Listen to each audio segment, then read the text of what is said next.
So it's June 4th, 2024, 7:06 p.m. Pacific time. I just want to record a little bit about House District 3 and then make some other comments. It's really hot today. I'm sure it was projected to be 103. And I'm sure it was. So this is NDE, near desert experience. Water, water, water. And just to briefly go over again what this little podcast is about. It's talking about the rivers of water that come up off the ocean, across the land. The water vapor rises, it expands and deluges California, the coastline, and Nevada, and western states with rivers of water, atmospheric rivers. My name is Sharon Pearce, and I am doing this to encourage voters to think about this water, to think about the water that right now is pretty much just running off the hillsides, and it goes where it goes. It refills aquifers, it refills dry lakes and sinks, fills up rivers. A lot of it is lost. It just runs off in floods and is drained off. I believe this water is ours. It's ours to do with as we want if we make that point. The water management districts manage the facilities that the water is captured in and runs in and all the equipment. But I believe that the water is ours. And if we become aware of the fact that this, I believe, is not cyclic, this is not some years drought, some years wet, but we are in a phenomena of change, which will be changing the landscape of what has been dry land for millennia. Signs of the old dry lakes coming back, such as Tulare and Owens Lake and so forth. For people who see a replenishment, a change to more of a lush environment, and that sort of thing, you might be thinking about how do you want this water to serve you in the future, and what do you want from it? And do you think you might have something to say about this? So my political position is that I'm a no-party preference registered voter. I have been that way for the better part of my adult life. I was the better part, by the way. And it still is. So I've broken the areas down, not into this desert or that desert, but I'm just following the guidelines of the California congressional districts that are in the desert or around it. They've already created a framework, and they have a representative in Congress. Each district has a representative in Congress, so just go at it that way. In the meantime, this is 2024, a general election year. So most of these districts are pretty set in their candidates. The incumbents look like they will remain the elected officials, but there can be changes here and there. So District 3 goes almost from the bottom of Death Valley, not completely encompassing it on the south, but almost, and it goes up north along the Sierra Nevada border, and the bottom of the eastern slip of the Sierras up over, Tahoe, that area, past Reno, goes up towards Susanville. It's dry land for the most part. Has Inyo County, Mono County, Alpine County are really in desert regions. And then going farther north, it's mountainous, but it's dry. Killen-Kylie is the representative. So here it is. Right down here is Death Valley. And it goes up through here. Very conservative area, desert area, and then this is some of the old 49ers landscape in the counties, and western slope, eastern slope, right? So what I want to bring up now is some information that I've been able to glean. Latham & Watkins, which is a law firm in LA, not all over the place.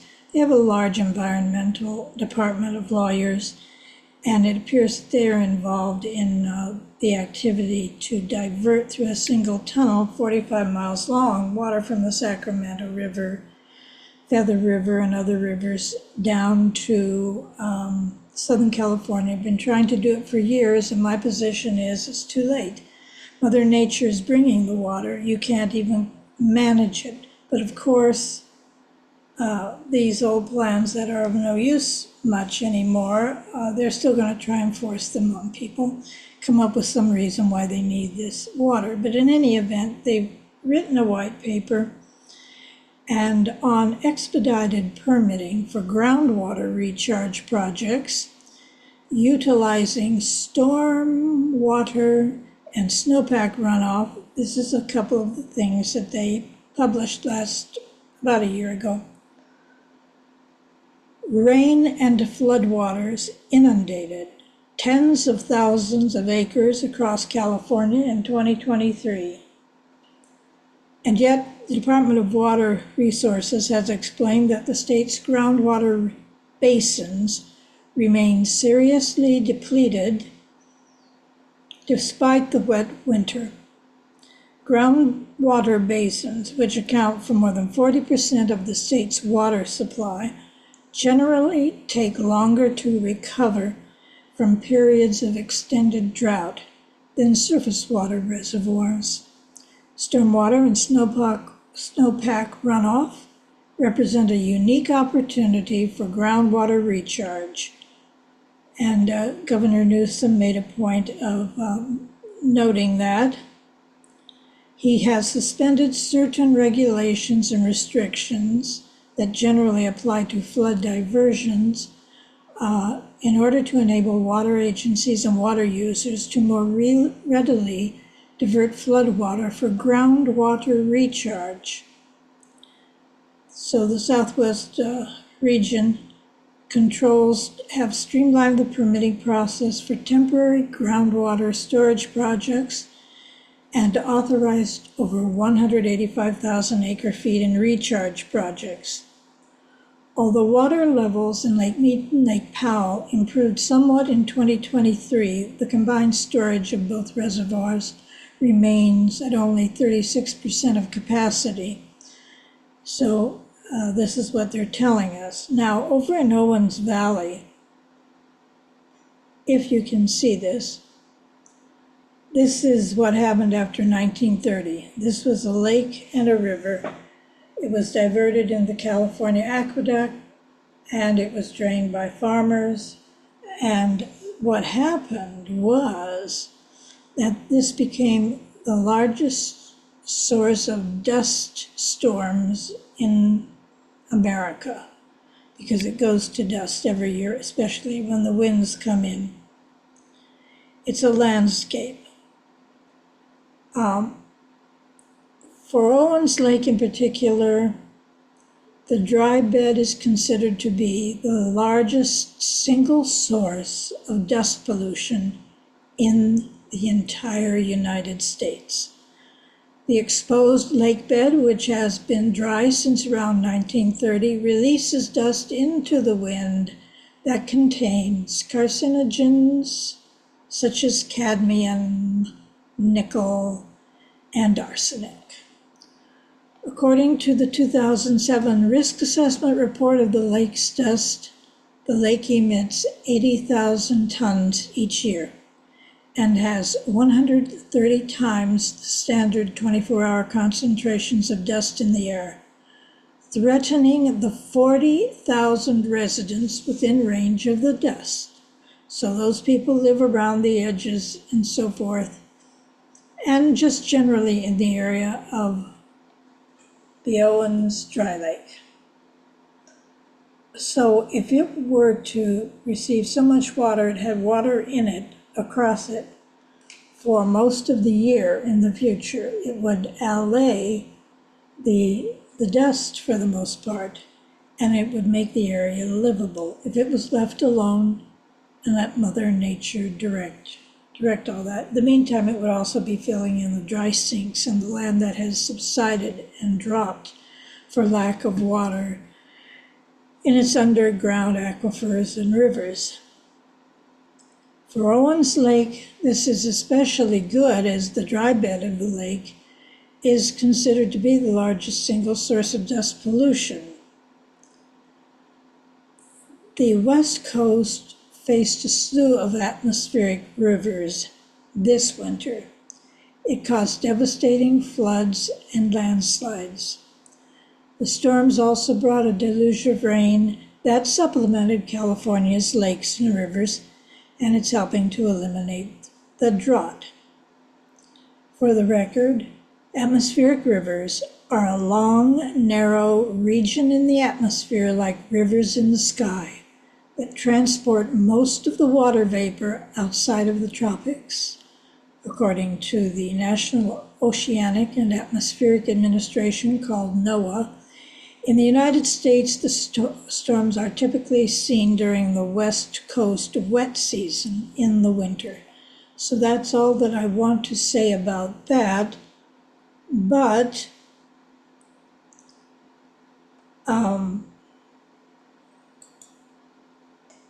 I do want to bring back the other screen. This was Death Valley this past February. This was last July, and then in August it retained some more, and in February it lost some, but it was, as you see, there's still water here that seems to be maybe filling in some areas and still enough left over to stay on the surface. So to repeat about this report from Death Valley National Park, some spectacular things happened in Death Valley following the floods in August. Ephemeral lakes popped up around the park, which is both pretty rare and amazing. They say they disappear so fast they most likely will not be there when you visit. It was expected that the lake would rapidly recede, but it was still around even when multiple atmospheric rivers hit California this winter. Now the levels have risen further after an atmospheric river poured 1.5 inches onto the park between February 4th and 7th. After reviewing the feedback, we decided to keep the lake on Badwater Basin. You all seem to like it, and with the recent rains, we had no choice. The National Park said in a post, "We're fully embracing the water era." So that's what's happening over there, and the congressional people are dealing with the resource that has been given to us, like gold, only this time it's water, but how to capture it. And I encourage people in the area or who want to live in the area to figure out that it's theirs. They'll tell you maybe that it isn't, but it's ours, it's theirs, and how to put a value on it for ourselves. Just arbitrarily make a value on it. $1 million worth of rain deluged the district in the last atmospheric river. It's ours, and if anybody wants it, you can pay us, and we'll each get a check later. That's how I'm thinking, to keep it simple, to look at it in simple terms. The water districts manage the facilities, and there's a state oversight, but they plan things to take control and not necessarily tell you what they're going to do. When you find out, it just costs you more money. So District 3, interesting place. Inyo County, Mono County, Alpine County, and the higher elevation counties along the eastern border of California. So tomorrow will be another hot day in north central California, they say. Yesterday was a mad windstorm The day before that, past couple of days, we've had a real outbreak of wildfires out here, and the wind can conflagrate fire. And so it's looking to be a fire season. They're getting ready for it, and that costs money. So we'll see exactly where that goes as we go through the districts. Anything else to report? It's rather quiet. The birds are out, the turkeys and their little chicks, whatever they call turkey chicks, are out. The landscapers are out mowing grass. And people are just trying to stay cool.